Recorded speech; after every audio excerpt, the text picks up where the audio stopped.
Good evening. Welcome to the Crown Hill Journey. I'm Christina Apt, and I'm the author of Crown Hill. Thank you for joining me this evening. Tonight we are on Book 2, Chapters 7 and 8, because again, when they're short chapters, I combine them, so we can finish reading Crown Hill during the month of April. I hope you're well. I hope you had a good weekend. I will tell you last night's broadcast was a little hairy for me. Minutes before we were supposed to start, my internet went out. The picture was not working properly from the camera to the laptop, and my technical guru, Margodian, who's my buddy, his phone went dead. So, slightly stressful. And I think we did the best we could last night. I hope it was still entertaining and enjoyable to you. I will tell you that, sorry, I forgot to put the laptop to the side. I am having some computer or internet weird things happening today. So if you lose me, if I go away, don't go away. I'll come back. I'll just have to restart again. So we'll make the best of this as we can.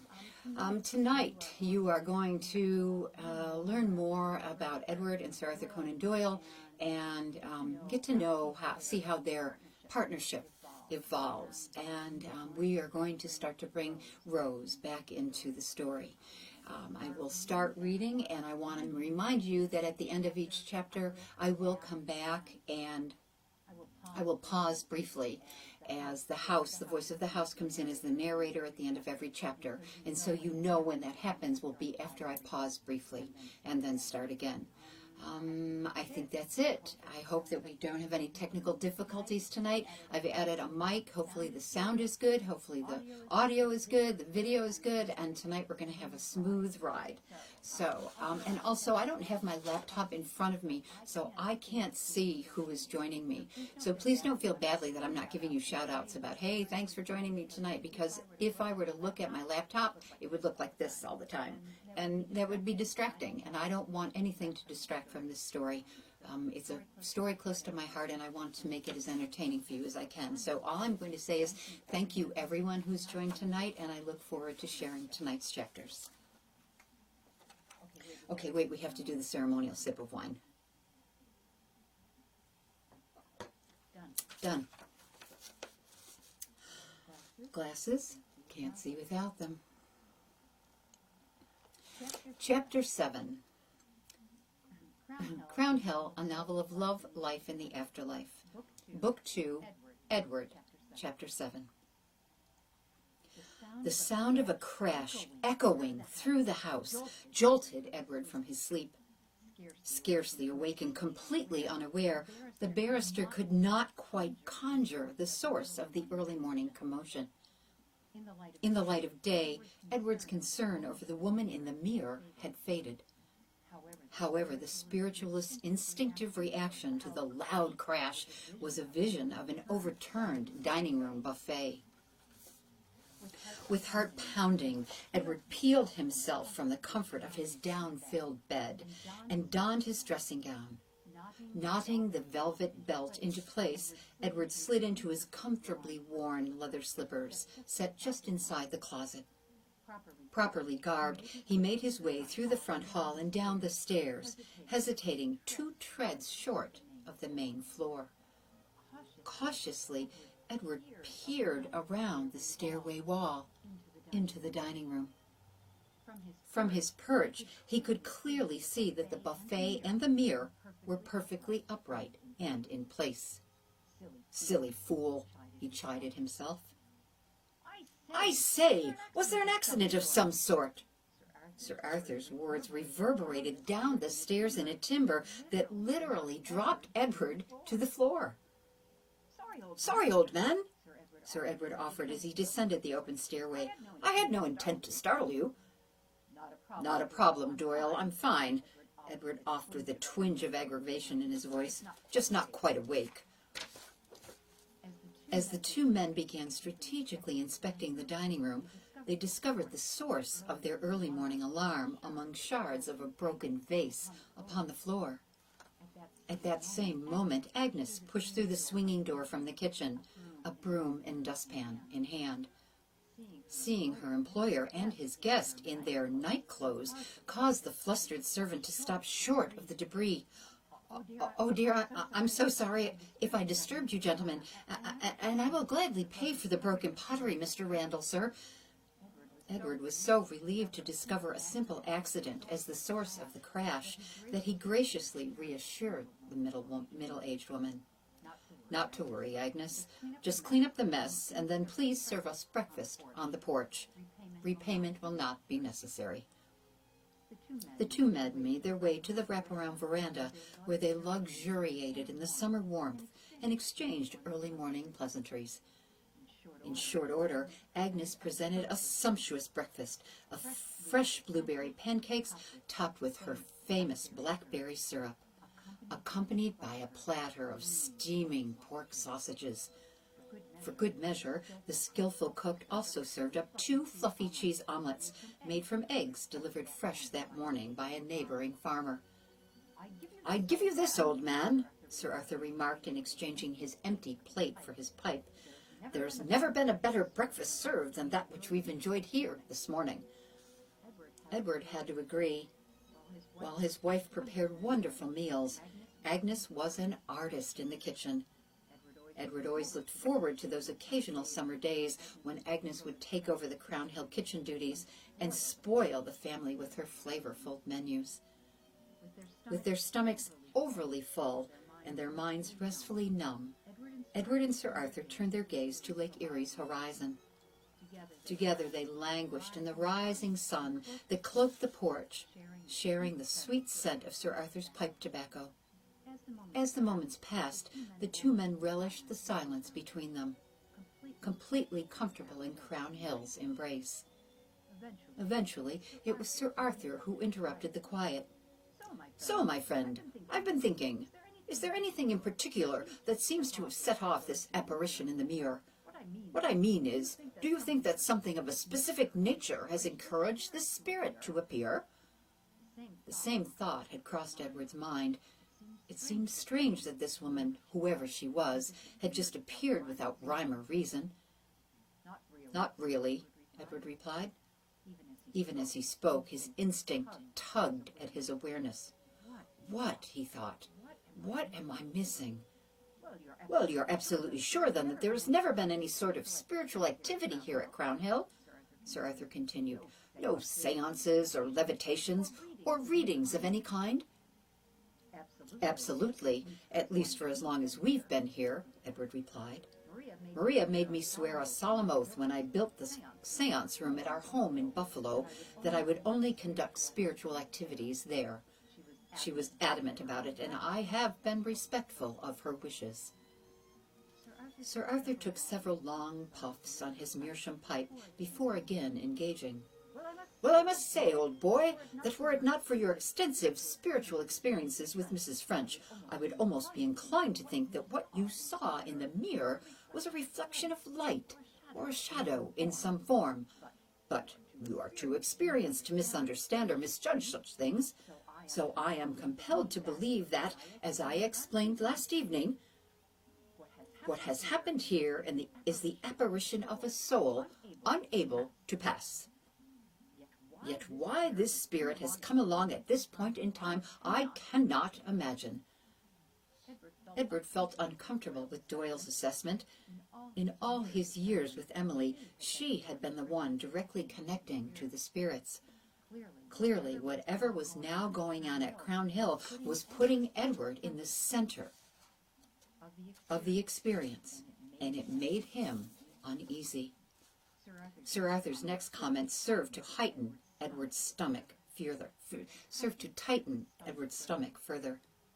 "Well, dear chap, if there is nothing to consider, no obvious spiritual activity other than the one appearance in the sideboard mirror, we have 2 ways in which to proceed.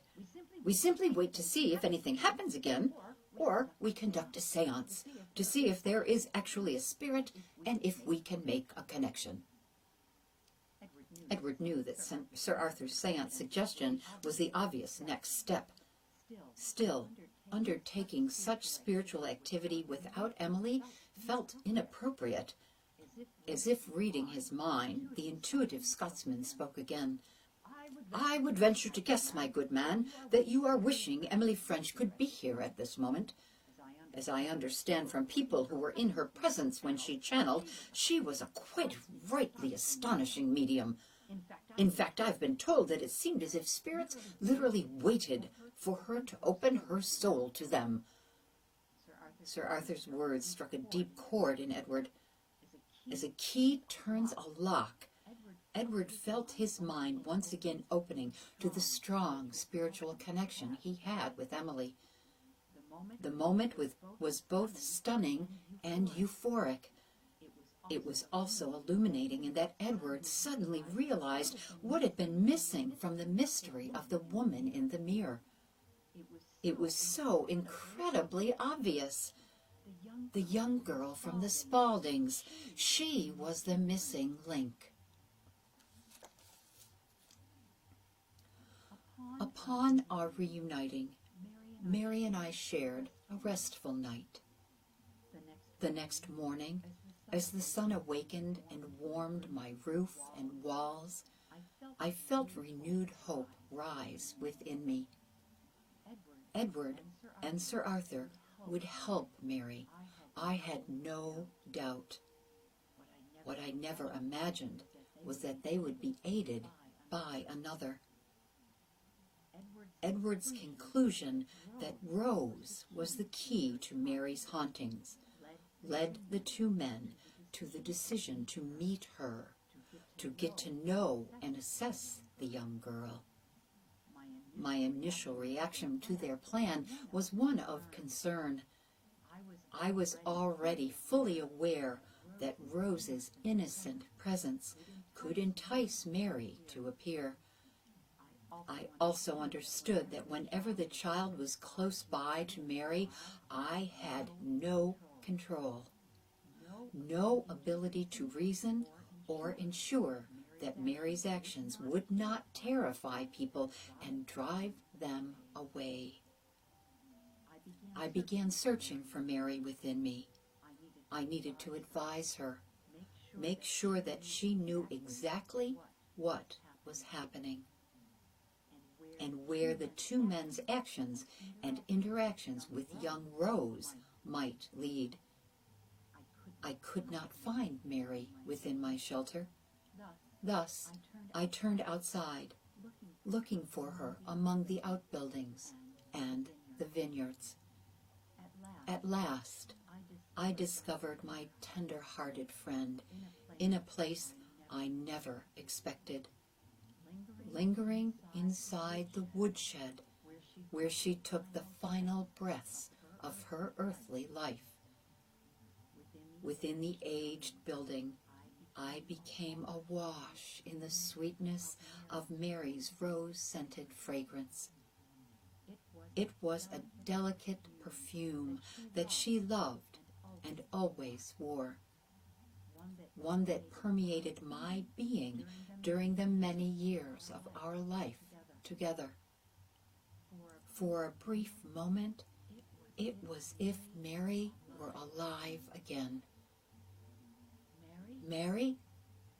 Mary, please talk to me.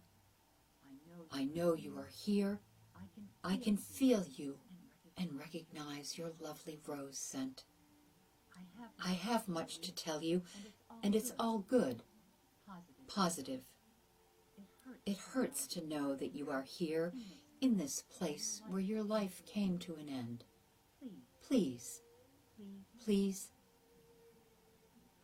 From the recesses of the ramshackle shed came the voice I longed to hear.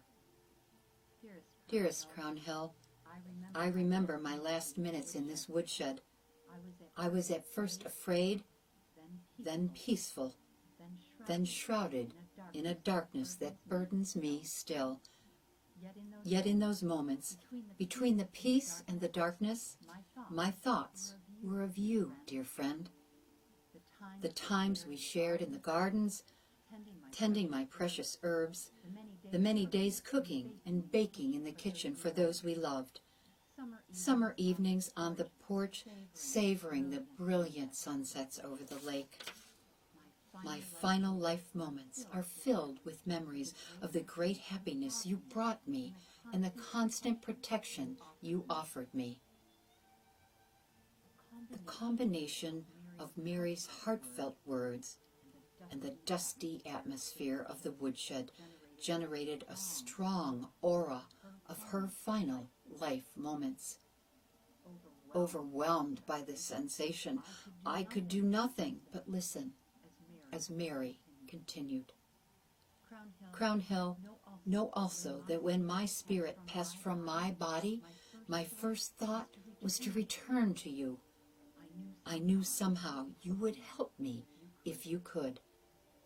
And if you could not, then you would love me, and that would be enough. While Mary spoke in hushed tones, the intensity of her words flowed directly into my core. There was no escaping the importance of Edward and Sir Arthur connecting with Rose. There was no escaping this place in time. There was no escaping the sense that the universe was drawing all together, and all of it within me for a purpose. Chapter 8. It took only moments for Edward and Sir Arthur to groom, dress, and set off for the Spaldings. Since the distance from Crown Hill was just a half mile, the men decided to work off their generous breakfast by walking. As they journeyed, Edward became lost in thought. How could he have been so obtuse? Why had it taken him days to realize the significance of all that occurred at Crown Hill and connected it to this neighboring child? In recalling his wife's story, Edward now had no doubt that the girl was central to the mystery of the woman in the mirror. Each step took Edward toward the Spalding house. Each step Edward took toward the Spalding house delivered increased adrenaline through his body. As he reached the apron of the neighboring driveway, he realized that his intensity had caused him to leave Sir Arthur behind. Mortified, Edward stopped in wait for his colleague, harnessing his nervous energy by trying to recall the name of the child he and Doyle were about to meet. Edward recalled that Maria had made mention of her identity, but for the life of him, he could not think of the girl's name. What did come to mind was that the child was the daughter of the Spaldings' new governess. Edward instinctively realized that he needed to approach both the girl and her mother with thoughtful care and not overwhelm them in any way. If Edward were right that this child was the link to the spirit now haunting his home, she was central to restoring peace at Crown Hill and within his family. I say, old chap, you set quite a pace when you walk. The words wheezed from Sir Arthur as he reached Edward's side. I can see that I'm going to have to cut down on my meerschaum pipe in order to keep up with you. The physical strain evidenced in Sir Arthur brought Edward's attention front and center. I apologize for my rude behavior, Doyle. My mind is racing, and it has set my body to a similar pace. Let's proceed along the driveway in a more reasonable manner. Walking together, the men approached the entry to the stately home. Raising the weighty brass door knocker, Edward soundly rapped upon the Spaldings' front door. It was only moments until Helen Spalding appeared. Oh, Edward, how wonderful to see you. Our summers are always made special when you and Maria and the girls arrive. Glancing over Edward's shoulder at Sir Arthur, Helen queried, "Are they with you?" Edward hesitated before responding. Over the years, Helen had become a valued neighbor and a good friend, yet she was widely acknowledged in Eden as a community information source, or gossip, as Edward more bluntly defined in his conversation with Maria. He had no intention of providing Helen with idle chatter to spread throughout the town. "Oh, Maria and the girls are all in good health and spirits. Thank you so much, Helen. And may I introduce you to a friend of mine who came for a visit, Sir Arthur Conan Doyle." Hearing the author's name caused Helen to literally jump out the doorway to the two men. The lifelong Eden resident was an avid reader, particularly of mysteries. Her love of the Sherlock Holmes series was well known among her family and friends. In fact, several years earlier, during a particularly blustery winter season, Helen attempted to write her own mystery novel in the style of the revered author. "How do you do, my dear lady?" Sir Arthur offered in his most cultured brogue. Hearing Sir Arthur's voice affected Helen to the point that she was momentarily unable to speak. Ultimately, a deep smile spread across her face as she reverted to reality. "Oh, Sir Arthur, I'm so thrilled to meet you. I am a true Sherlock Holmes fan. Please come into my home. Please let me get you some tea, along with some of my fresh-made blueberry muffins. Tell him, Edward, tell him about my delicious baked goods." Before either man could protest, Helen whisked them both up the steps, through the front door, and into her comfortably elegant parlor. Sailing out of the room with an "I'll be right back," Helen left her guests to ponder how they might best proceed. After several moments of contemplation, Edward gave voice to his primary concern. "Any suggestions on the best way to handle this situation so we don't spook these women?" Edward squirmed in his seat as he realized the double entendre of his words. Sir Arthur was about to share his thoughts as their hostess reappeared in breathless euphoria. "Here we are, fresh muffins and hot tea." Helen veritably waltzed into the room, balancing a sterling silver tray with an antique teapot, fine china cups, and matching plates. Complimenting the tea service was a picture-perfect basket of muffins. Edward was about to decline Helen's offering with the excuse of their country-style breakfast when Sir Arthur interrupted with a request. "Dearest Helen, would there be any butter and jam for those delectable-looking baked goods?" "Why, certainly, Sir Arthur." Again their hostess took leave without pause. Edward looked to his friend in amazement. The mystery writer returned the glance with a sly smile. "No, my good man, I'm not hungry in the least. But I have an idea of a way to promote our purpose here.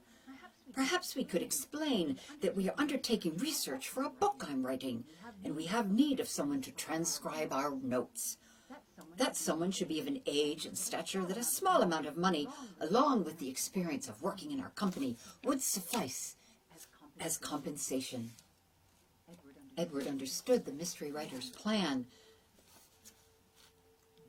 but wondered about its wisdom. "Doyle, what about that job description makes you believe Helen will offer the services of her nanny's daughter?"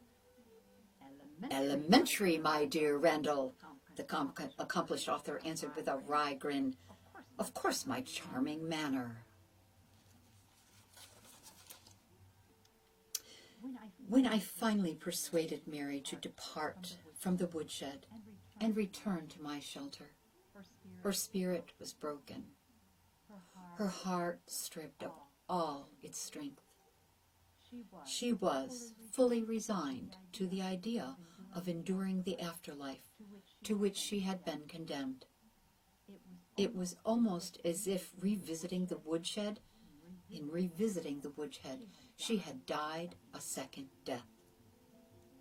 Understanding this, I tucked Mary's spirit into the core of my being and wrapped her in the loving joys of all that we had shared during her earthly life.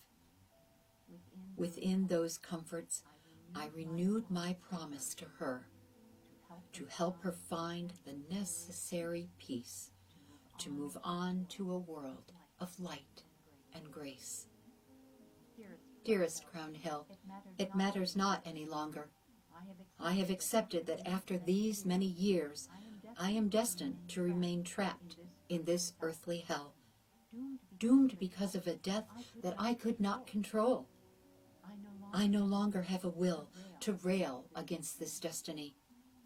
Rather, I ask only that you allow me to remain within you, trusting my solemn vow that I will never again haunt, rather simply endure.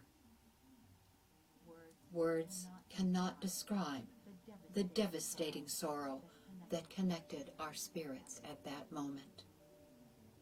I felt Mary's complete despair as if it were my own.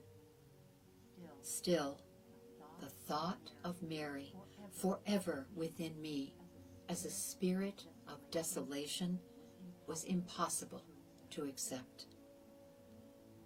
Mary, I have loved you too long to abide by your request. You were a kind and loving woman throughout your life and deserve to experience the rewards of your nobility. With that said, of course, my answer to you is yes. Yes, you may always remain within me as long as I exist. But at the same time, I will not be a part of your enduring anguish. Rather, I will remain true to my promise to help you find that which will set your spirit free from the insufferable demise that your body suffered. As I waited in patience for a reply, sounds of silence resonated within my walls, broken only by moments of Mary's softly anguished weeping. So, the plot thickens. I hope you enjoyed the new characters, the Spaldings, and the experience of Edward and Sir Arthur Conan in trying to figure out how they're going to approach Rose and her mother to try to convince her mother to allow Rose to come to the house so they can get to know more about her and see if they can in fact cause the spirit to reappear. So, tomorrow, I don't even want to tell you, but it's going to be really intriguing. This is going to get better. We are now just over halfway through Edward's book, and the next half is going to get pretty intense as far as spiritual activity. So every night you better buckle up with your glass of wine or your glass of tea or whatever it is you bring with you and be prepared for more adventures, because it's going to get pretty intense. Thank you for joining me. You make this worthwhile for me. You make me so happy that you are engaged in this story. That means so much to me and my heart, and also to the house, to Crown Hill. I firmly believe that this story is, the house is pleased that I have told this story, and I also believe that this story helped Mary. And that's a story I will tell you after we finish reading, and hopefully the medium who worked with me, Candy Donaldson Thornton, will join me and we can tell that story more fully. But in the meantime, enjoy your evening. Mondays can be a little tough. I hope that it was a good day for you and that you sleep well tonight. And I look forward to meeting you again here tomorrow night at 7:30 on the Crown Hill Journey. Good night and enjoy.